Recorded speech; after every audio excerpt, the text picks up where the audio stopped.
প্রত্যেকটা কিছুরই জানার আছে, আবার কোনো কিছুই জানার নেই। এটাই হচ্ছে লাইফের রুল। তুই যদি জানতে চাস তো জানার জন্য প্রচুর আছে, আর তুই যদি মাথাটা চোখটাকে বন্ধ করে চলাফেরা করিস তা তোর দেখবি কিছুই লাগছে না, তুই খুব হ্যাপি, তাই না?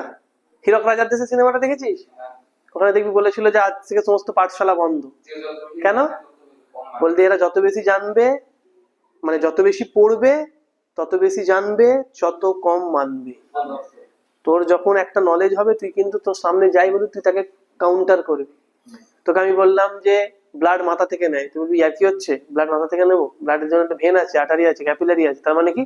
আমি কিন্তু তোকে আর ভুল বোঝাতে পারবো না। এই যে ম্যাক্সিমাম যত ক্রাইম কারা করে বলতো? লোয়ার মিডিল কাস্ট মানুষ করে, এবং যাদের কোনো নলেজ নেই, না আছে ধর্ম সম্বন্ধে নলেজ, না আছে কোনো সারাউন্ডিং আমাদের নর্মাল লাইফ লিড করার জন্য নলেজ। তাদেরকে বোকা বানানো খুব সহজ। তোর মাথায় যদি কিছু না থাকে, তোর মাথাতে কোনো কিছু ঢুকিয়ে দেওয়া খুবই সহজ।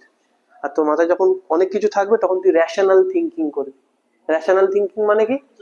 যুক্তি দিয়ে তুই ভাববি যে এই কথাটা যেটা বললো এটা ঠিক না ভুল।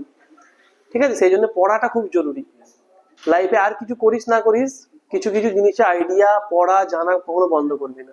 যেদিন তুই বন্ধ করবি তোর নলেজ গ্যাদারিং করা, সেদিন জানবি তুই মরে গেছিস। তুই হয়তো বেঁচে আছিস কিন্তু তোর ইন্টারনাল, তোর এক্সটার্নাল, তোর যে প্রপার ব্রেন, সেগুলো কিন্তু ডেথ হয়ে যাবে।